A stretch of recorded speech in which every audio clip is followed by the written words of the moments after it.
I'm Janna Saarela, and I'm here to present the Finnish DADA2 cohort. Currently, we are aware of 8 DADA2 patients in Finland. They all have the same missense mutation, changing arginine 169 to glutamine, either as a homozygote or compound heterozygote. This is quite expected, as we Finns are a genetic isolate with some loss of function variants enriched in the population. The first ADA2 patients that we encountered were sent to us by Dr. Mikko Seppänen in 2013.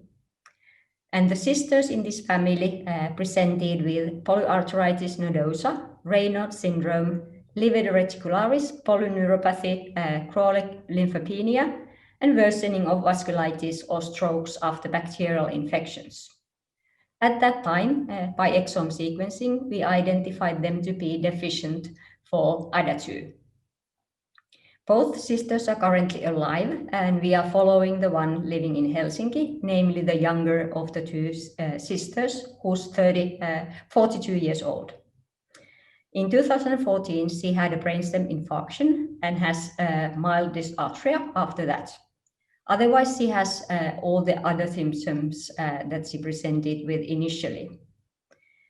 2 different TNF-alpha blockers have been tested during 2015 and 16, but were paused because severe side effects. After some infections and now the pandemic, she's now trying the 3rd TNF-alpha blocker starting this June.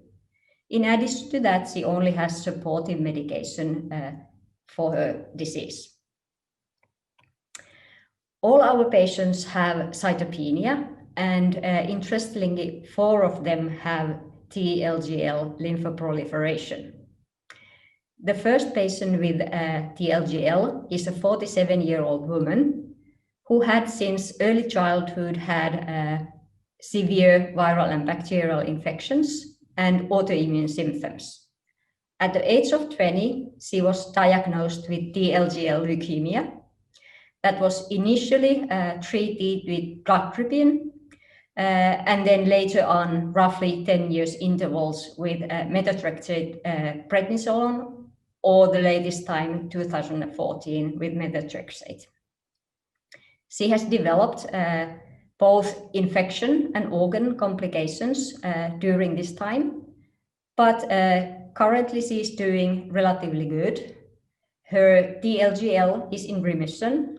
Her pulmonary hypertension is in control with the medication. The size of her liver is stable, and she has slightly increased liver enzyme. She has currently only supportive or preventive medication that she's using. The second LGL patient is a 44-year-old woman who did not have autoimmune symptoms or immune deficiency in the childhood, but was actually diagnosed with LGL when she was 31 years old. She developed a resistant anemia that did not respond to cyclosporine, steroids, or fludarabine, and she became dependent on red blood cell transfusions. When her bone marrow and liver were analyzed, she had a severe TLGL infiltration as well as a severe fibrosis both in bone marrow and liver. And at that time, we diagnosed ADA2 deficiency. She was treated with Campath and initially got complete remission. She had some infection complications after that, soon after developing pneumoacoustic pneumonia, for which she has antibiotic prophylaxis. She also had viral activation and has ongoing viral prophylaxis. But now in May this year, the anemia actually returned, and she again needs red blood cell transfusions. In her bone marrow, it was obvious that she had reticulocytopenia and minimal erythropoiesis, and she had the TLGL infiltration again with a fibrosis. Now the clinical team is considering whether they should treat her with Campath again, or try TNF-alpha blockers. They also consider stem cell transplantation. She also has a sister that has the same Finn major mutation as a homozygote. She has been unaffected and is now 50 and is still clinically fully unaffected. The more thorough blood study showed that she had a low response to diphtheria vaccination, low NK cells, and maturation defect of both B and T cells. She's been followed every second year. She has no immune deficiency, and currently her leukocyte and lymphocyte counts are normal, but she has increased amount of double negative T cells. Her IgM is still low, but her IgG is in a normal level. The third TLGL patient that we have is a 9.5-year-old girl. From the beginning of her life, she's been suffering from thrombocytopenia, anemia, and severe neutropenia that don't respond to treatment. She has a deletion at the chromosome 15q26 that is thought to cause her epilepsy. The symptoms of her disease, or findings in her disease, are chronic fever, ophthalmopathitis, skin lesions. She also has lymphadenopathy and hyperplasia and fibrosis in her bone marrow. She was found to have mild splenomegaly, and TLGL cells were observed in spleen. In 2016, she had a stem cell transplant from fully matched unrelated donor. She had a viral reactivation soon after the treatment, but now 4 years after treatment shows no signs of graft versus host disease, has full donor chimerism, normal bone marrow and lymphocyte counts, and only needs epileptic medication. The fourth patient with LGL is a 10-year-old girl who has had immune deficiency from the beginning. Her major problems initially were severe neutropenia and vasculitic skin ulcers that were complicated with bacterial infections. She developed a progressive thrombocytopenia and arthritis that were treated with a TNF-alpha blocker with very poor response. When she 2 years ago developed an anemia, her bone marrow was identified to have lymphocyte infiltration, and a large spleen that was removed contained TLGL infiltration. She was also transplanted. She got the transplant from fully matched unrelated donor, and after the transplant, a year ago, had some reactivation of varicella and EBV infections.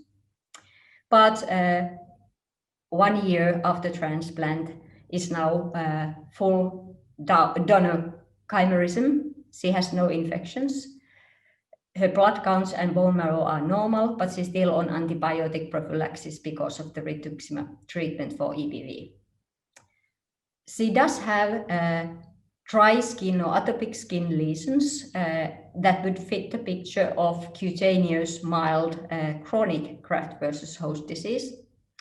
But the hematologists are still considering stopping the cyclosporine treatment that she's been given. The last patient in our cohort is an aunt of the previous patient. She initially presented as with CVID, Raynaud syndrome, mild livedo and thrombocytopenia, and also had low vaccine responses. She still has the same symptoms, as well as chronic neutropenia. She's been treated with subcutaneous immunoglobulin and quite recently received a TNF-alpha blocker to treat the chronic neutropenia, but actually developed Listeria sepsis soon after that. So that treatment has been stopped, and stem cell transplant is being considered. The frequency of the Finn major mutation is 3 times more common in Finns than other European populations and 4 times more common than in global population. So based on that, we should have 20 homozygotes for the Finn major mutation in Finland. So we might be lacking some patients.